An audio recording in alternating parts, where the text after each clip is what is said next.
दोन्ही बाजूंनी किंवा आम्ही त्या अडचणी सोडवायला तयार आहे, परंतु तुमच्याकडनं आमची ही अपेक्षा आहे असा दोघांच्याकडनं समन्वय साधण्याच्या दृष्टिकोनातनं आम्ही आज दिवसभराची बैठक आयोजित केलेली होती. नंतर महिला आणि युवती, तुम्हाला सगळ्यांना माहिती आहे की मधल्या काळामध्ये नागपूरच्या अधिवेशनात महिलांचं 4थं धोरण हे आम्ही आणलेले आदिती तटकरेंनी त्या विभागाच्या मंत्री म्हणून सादर केलं होतं आणि काही सूचना करून कॅबिनेटने ते मान्य केलेलं होतं.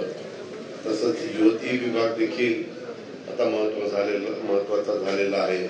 आज त्यांच्याही काही अशा आकांक्षा असतात, काही अपेक्षा असतात. तसंच आम्ही युवकांशी आणि विद्यार्थ्यांशी पण संपर्क साधण्याचा प्रयत्न केला. आता समारोप करत असताना पेरेंट बॉडी त्याच्यासाठी आमचे जिल्हाध्यक्ष, कार्याध्यक्ष आणि प्रदेश पदाधिकारी आणि फ्रंटचे जे आमचे सेल आहेत, सामाजिक न्याय विभाग असेल, त्याच्याबद्दल ओबीसी विभाग असेल, अशा या वेगवेगळ्या विभाग, अल्पसंख्याक विभाग असेल, या सगळ्या विभागाच्या सेलच्या प्रमुखांशी पण आम्ही ग्रुप साधलं आणि साधारण काय आमची भूमिका आहे ते सांगण्याचा प्रयत्न केला. कारण आता काय व्हायला लागले, नागपूरचं अधिवेशन झाल्यानंतर वेगवेगळ्या प्रकारच्या बातम्या वेगवेगळे जण पसरवण्याचा प्रयत्न, त्याच्यातनं कार्यकर्त्यांच्या मध्ये संभ्रमावस्था कशी होईल, लोकप्रतिनिधींच्या मध्ये वेगळ्या प्रकारची चर्चा कशी वाढायला लागेल, अशा प्रकारचा प्रयत्न चाललाय. त्याच्यावर आमचा संघटनेचे प्रमुख काम करणारे फील्डवरचे सगळे नेतेगण आहेत, पदाधिकारी आहेत, त्यांना आम्ही याच्याबद्दलची स्पष्ट भूमिका सांगितलेली आहे. आणि अशा प्रकारच्या बातम्या आल्या तर त्या तथ्यही नाही, त्याच्यामध्ये किंचितही काही खरं नाही आणि त्या गोष्टीला महत्व अजिबात देऊ नका असं आम्ही त्यांना स्पष्टपणे सांगितलेलं आहे. आता मध्ये आमचं नागपूरचं अधिवेशन झाल्यानंतर आमचं ठरलेलं होतं की 5 राज्यांच्या निवडणुका संपल्यानंतर आपले इथं दौरे विभागाचे सुरू करायचे, त्याचा उल्लेख आता तटकरे साहेबांनी आपला बोलत असताना केलेला आहे. त्याही तारखा आणि शासन आपल्या दारी काही कार्यक्रमांचे चालतीलच, परंतु त्याच्याजवळ तिन्ही पक्षांचे एकत्रपणे विभागाचे मेळावे हे पण आमच्या तिघांच्या साधारण सोयीच्या तारखा बघून आम्ही त्यालाही लवकर सुरुवात करणार आहोत. कारण त्याच्याशिवाय आम्ही वरच्या पातळीवर एकत्र आलेलो असलो तरी खालच्या फील्डवरच्या कार्यकर्त्यांनी पण तशाच पद्धतीनं एकमेकाशी सहकार्याची भूमिका घेतली पाहिजे, तरच काम उत्तम पद्धतीने होऊ शकतं. कारण तिसऱ्यांदा नरेंद्र मोदींना देशाचं पंतप्रधान करत असताना जास्तीत जास्त जागा महाराष्ट्रातनं एनडीएच्याच म्हणजेच महायुतीच्या निवडून जाणं तितकंच महत्वाचं आहे. त्याकरता हा सगळा आमचा प्रयत्न लोकशाही मार्गाने चाललेला आहे. आता ह्याच्या व्यतिरिक्त आपल्याला काय विचारायचं असेल तर त्या ठिकाणी दादा एक विषय तुम्ही मांडला की पारिवारिक याच्यात आम्ही एकमेकांना भेटतो पण कुठलीही मॅच फिक्सिंग नाही. थोडंसं त्या संदर्भात, कारण अनेक संभ्रम लोकांमध्ये आहे की एकत्र पाठीमागच्या काळामध्ये काही ठिकाणी दिवाळी वगैरे, भाऊबीज वगैरे अशा पद्धतीनं काही फोटो बाहेर आले की कार्यकर्ते माझ्याही बाजूचे संभ्रमात होतात आणि तिकडं काही आहे ते पण संभ्रमात होतात. त्याच्यामुळे मी क्लिअर भूमिका तिथं काढली. कारण पक्ष, आपली राजकीय भूमिका ही गोष्ट वेगळी असते आणि परिवारातली गोष्ट त्या ठिकाणी वेगळी असते. त्याचं काही जोड लावून त्याच्यातनं कार्यकर्ता कुठं गाफील राहू नये एवढंच मला त्याच्या पाठीमागे सांगायचं. आपने कहा सेकुलरिज्म हमने छोड़ा है, पार्टी उससे हटी नहीं, तो उसके बारे में क्या? नहीं, मैंने ये बताया कि पहले से ही शाहू फुले अम्बेडकर की जो विचारधारा है उसी हिसाब से हम आगे जा रहे हैं और हमने सेक्युलर विचारधारा बिल्कुल नहीं छोड़ी. आपने देखा है आज तक अपने देश में अलग अलग विचारधाराओं के पार्टीज या उनके लीडर काम करते हैं. आपने देखा होगा कि बहुत दफा मायावती हो या ममता बनर्जी हो या नीतीश कुमार जी हो, ऐसे बहुत से लोग, चंद्रबाबू नायडू हो या फारूक अब्दुल्ला हो या मुफ्ती महबूबा मुफ्ती हो, ऐसे बहुत से लोगों ने अलग अलग उस वक्त अलग डिसीजन लिए और बाद में उन्होंने उनकी भूमिका निभाई। हम किस लिए ये एनडीए में शामिल हुए? अभी देश के सामने नरेंद्र मोदी की जो लीडरशिप है वो पूरे देश में नहीं पूरे वर्ल्ड में, जब भी भारत के प्रधानमंत्री के नाते वो बाहर जाते हैं तो भी जो रिस्पेक्ट उनको अलग अलग कंट्रीज में मिलता है, वैसा दूसरा कोई नेता भारत देश में दिखाई नहीं।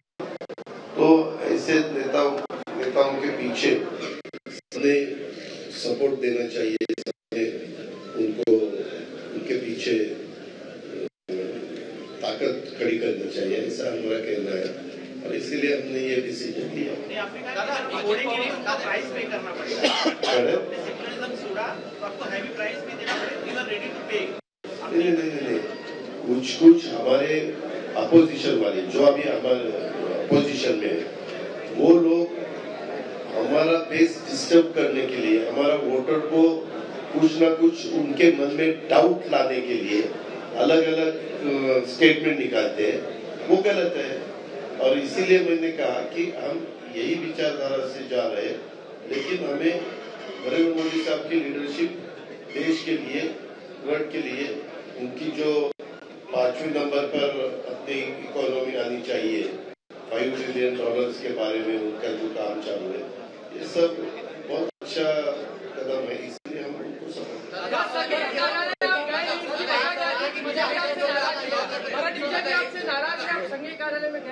नहीं, एक मिनट, हमें तो उसके बारे में किसी ने बताया ही नहीं, हमें कुछ भी मालूम नहीं, जाने का आने का बोले नहीं, हमें मालूम ही नहीं तो क्या हम कहा जाए।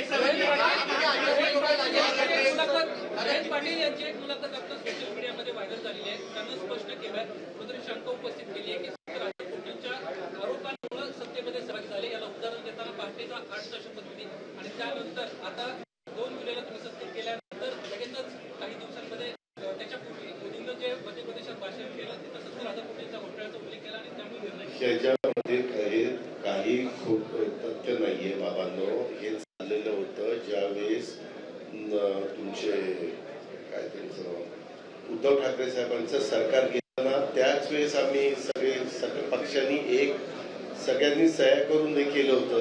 तुम्ही कुठंतरी आता त्या वेळेस कुठला काही आरोप नव्हता आणि आरोपाच्या संदर्भात झाल्यानंतर श्वेतपत्रिका काढली, त्या श्वेतपत्रिकेमध्ये अनियमितता झाली अशा पद्धतीने दाखवण्यात आलं, त्याच्यानंतर वेगवेगळ्या पद्धतीच्या इन्क्वायऱ्या झाल्या, सगळ्या गोष्टी चाललेल्या आहेत।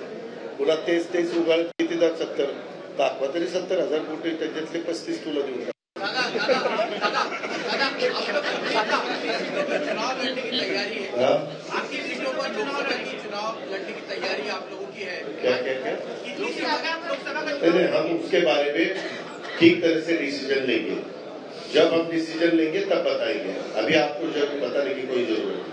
मार्चमध्ये आचारसंहिता लागेल असं म्हणतो तुम्ही वक्तव्य केलं, राष्ट्रवादी काँग्रेसचा जो उपक्रम होता तो 6 ते 9 या दरम्यानच कायम राहिला, त्यापेक्षा सर्वाधिक जागा जिंकूया, याचा अर्थ राष्ट्रवादीचा जो टेक आहे लोकसभेचा तो अधिक राहील।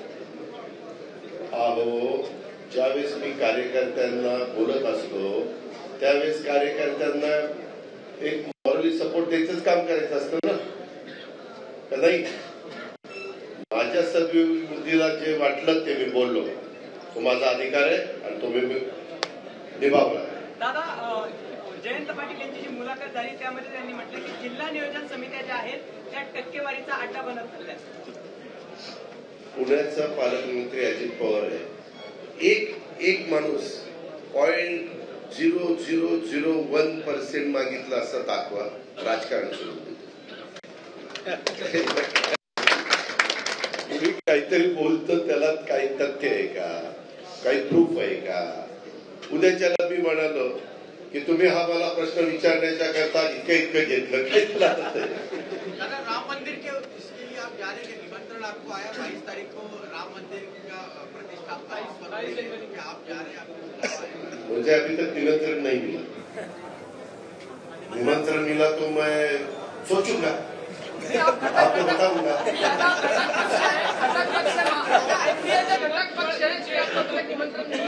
तैयारी करेंगे जाने की, क्योंकि आप एनडीए घटक क्या एनडीए के आप सहयोगी दल है, पूरा एनडीए तैयारी कर रहा है, तो आपकी ओर से कोई तैयारी है जाने के लिए राम मंदिर के लिए? आपको ज्यादा मालूमात नहीं होगी शायद। उन्होंने आह्वान किया है कि वहाँ इतनी भीड़ होने वाली है कि बहुत से जगह स्क्रीन लगाओ, अलग अलग सिटी में स्क्रीन लगाओ और वो प्रोग्राम कैसा हो रहा है वो दिखाओ।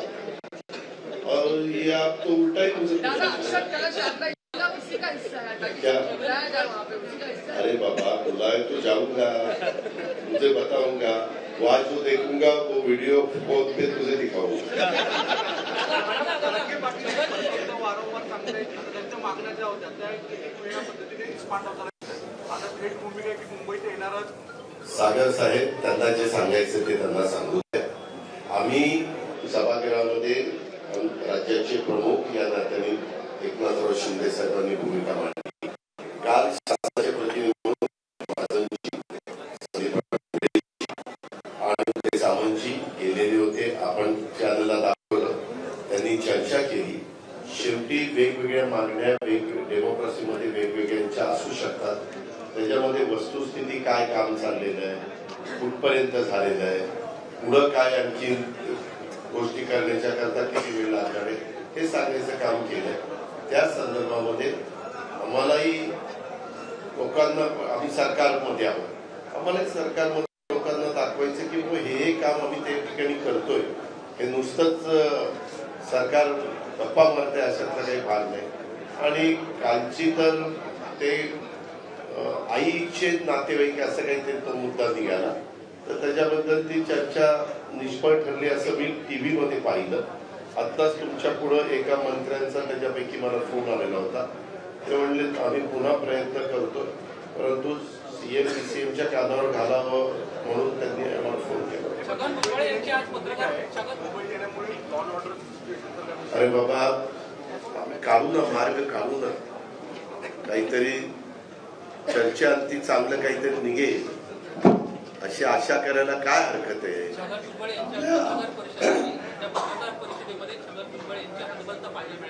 कारण सरकार ज्या पद्धतीने जरांगेंच्या मागण्या मान्य करतात त्यावर कुठेतरी हातबद्ध व्यक्त केली. त्यांना म्हटलं की सरकारच जरांगेंपाशी नेऊन ठेवा आणि सगळे डिसिजन तिथं बसून घ्या.